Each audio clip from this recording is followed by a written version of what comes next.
অসম এতিয়া অস্তিত্বৰ সংকটত পৰিছে। অসমৰ বহু জিলা ক্ষুদ্ৰ ক্ষুদ্ৰ বাংলাদেশলৈ ৰূপান্তৰিত হৈছে। এই চাঞ্চল্যকৰ ভাষ্য অসমৰ মুখ্যমন্ত্ৰী ডক্টৰ হিমন্ত বিশ্ব শৰ্মাৰ। চুবুৰীয়া বাংলাদেশ এতিয়া অস্থিৰ আৰু ইয়াৰ পাছতেই এতিয়া তাত হিন্দু সংকটত বুলি ক'লে হিমন্ত বিশ্ব শৰ্মাই। বাংলাদেশত হিন্দুৰ সংখ্যা মাত্ৰ 8%, কিন্তু অসমৰ বহু জিলাত হিন্দু এতিয়া সংখ্যালঘু হ'ল। হিমন্ত বিশ্ব শৰ্মাৰ মতে অসমৰ কেইবাখনো জিলাত হিন্দু কোনোমতেহে বাচি আছে। অসমত চৰকাৰ আৰু আইনৰ ভয়তহে বাচি আছে হিন্দু। এই উদ্বেগজনক তথ্য দিলে হিমন্ত বিশ্ব শৰ্মাই। আজি বাংলাদেশত 8% হিন্দু আছে। তেনেকৈ অসমৰো বহুত জিলা আছে য'ত হিন্দুৰ সংখ্যা একেবাৰে কম।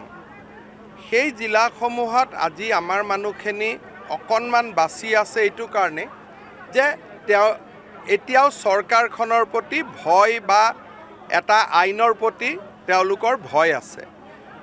অসমীয়া মানুহে যদি একেলগে নাথাকে বা যিখিনি মানুহে এটা নিজৰ সংস্কৃতিক বিশ্বাস কৰে তেওঁলোক একেলগে নাথাকে, তেতিয়াহ'লে অসমৰো পৰিৱেশ আমি কিমান দিন ধৰি ৰাখিব পাৰিম সি আমাৰ বাবে চিন্তাৰ বিষয়। সেইকাৰণে মই সকলোকে আহ্বান জনাইছোঁ যে যাতে আমাৰ ল'ৰা ছোৱালীক আমি সত্ৰ সংস্কৃতিৰ প্ৰতি এটা নিষ্ঠাবান যুৱক হিচাপে গঢ়ি তুলিব পাৰোঁ আৰু বিপদৰ সময়তো যাতে জাতিটোৱে একতাৰ মাজত থাকিব পাৰে। বাংলাদেশত যিদৰে হিন্দুৰ সংখ্যা কমি কমি আহিছে, অসমৰ বহু জিলাত একেদৰে হিন্দুৰ সংখ্যা কমি গৈছে। বাংলাদেশত 35%ৰ পৰা 8% হ'ল হিন্দুৰ সংখ্যা। অসমৰ ধুবুৰী বৰপেটাতো 12% পালেহি হিন্দুৰ জনসংখ্যা। বাংলাদেশত যেনেদৰে 35ৰ পৰা 8% হ'ল, অসমৰ বহু জিলাতো 12%লৈ কমিল হিন্দু। আৰু অসমত গঠন হৈছে একোখন ক্ষুদ্ৰ বাংলাদেশ। ওচৰ চুবুৰীয়া বাংলাদেশত দেখিছে য'ত 35% হিন্দু মানুহ আছিল, আজি তাত হিন্দু মানুহৰ সংখ্যা 8%ত পৰিণত হৈছে। হিন্দুৰ মঠ মন্দিৰ আজি নিৰ্মমভাৱে ভাঙি পেলোৱা হৈছে। যদি আমি অসমৰ বৰপেটা ধুবুৰী জিলাত কল্পনা কৰোঁ, ধুবুৰী জিলাত আজি আমি 12% হিন্দু মানুহ আছোঁ। যেনেকৈ বাংলাদেশখনত 8% আছোঁ, ধুবুৰীত আমি 12% হিন্দু মানুহ আছোঁ। বৰপেটা আদি জিলাত 30% আমি হিন্দু মানুহ আছোঁ। মৰিগাঁৱত আমি 35% হিন্দু মানুহ আছোঁ। অৰ্থাৎ একোখন ক্ষুদ্ৰ বাংলাদেশ এতিয়া আমাৰ অসমৰ জিলাই জিলাই ইতিমধ্যে নিৰ্মাণ হৈছে। মাত্ৰ কাৰোবাৰ ভয়ত যে চৰকাৰৰ লগত পুলিচ আছে, চৰকাৰৰ লগত মিলিটাৰী আছে, যদি হিন্দু মানুহক আমাক অত্যাচাৰ কৰোঁ, আমাক গ্ৰেপ্তাৰ কৰিব, আমাক আক্ৰমণ কৰিব, আমাক চৰকাৰে আইন আদালতত লৈ যাব, কিবা এটা ভয়ত তেওঁলোক থিয় হৈ আছে। হিমন্ত বিশ্ব শৰ্মাই স্পষ্ট কৰি দিলে, যিদিনাই চৰকাৰৰ প্ৰতি ভয় নাইকিয়া হ'ব, সেইদিনাই অসমত বাংলাদেশৰ দৰে ভয়ানক পৰিৱেশৰ সৃষ্টি হ'ব।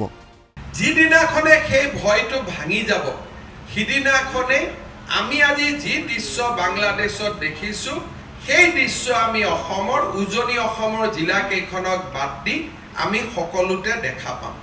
আৰু সেয়া আমাৰ জীৱনৰ বাস্তৱ সত্য। আৰু তাক আমি কেনেকৈ প্ৰতিহত কৰিব লাগিব? যেতিয়া নতুন চামক আমি নামঘৰসমূহক সত্ৰসমূহক আঁকোৱালি ল'বলৈ শিকাম, যেতিয়া চৰকাৰৰ ওপৰতে আশা নকৰি ৰাইজৰ জীৱন আৰু হৃদয় নামঘৰ সত্ৰসমূহৰ লগত জড়িত হৈ থাকিব, তেতিয়া আমি আমাৰ ভাগৱতখনক, আমি আমাৰ কীৰ্তন পুথিখনক বহু বছৰলৈ আমি ৰক্ষা কৰিব পাৰিম। সেইকাৰণে মই টঙৰা সত্ৰৰ এই পবিত্ৰ ভূমিত থিয় হৈ অসমীয়া লোকসকলক সত্ৰসমূহৰ প্ৰতি যোনে যেনেকৈ যাৰ আৰ্থিক সম্বল আছে তেওঁলোকে যাতে সত্ৰসমূহক সহায় কৰে, সত্ৰসমূহক নিজৰ ভৰিত নিজে থিয় হৈ থাকিবলৈ সহায় কৰে, তাৰ বাবে মই আহ্বান জনাম। গুৱাহাটীৰ ৰুক্মিণীগাঁৱৰ তৰঙা সত্ৰৰ ভকতগৃহ আৰু ভোজগৃহৰ উদ্বোধনী অনুষ্ঠানত হিমন্ত বিশ্ব শৰ্মাই এই সকিয়নি প্ৰদান কৰে। অসমীয়াৰ ভাগৱত কীৰ্তন ৰক্ষা কৰিব হ'লে অসমীয়াৰ সত্ৰসমূহৰ প্ৰতি দান বৰঙণি আগবঢ়াবলৈকো অনুৰোধ জনালে হিমন্ত বিশ্ব শৰ্মাই। ভিডিঅ' জাৰ্নেলিষ্ট নিকুৰ সৈতে দীপাংক মেধি, NB নিউজ, গুৱাহাটী।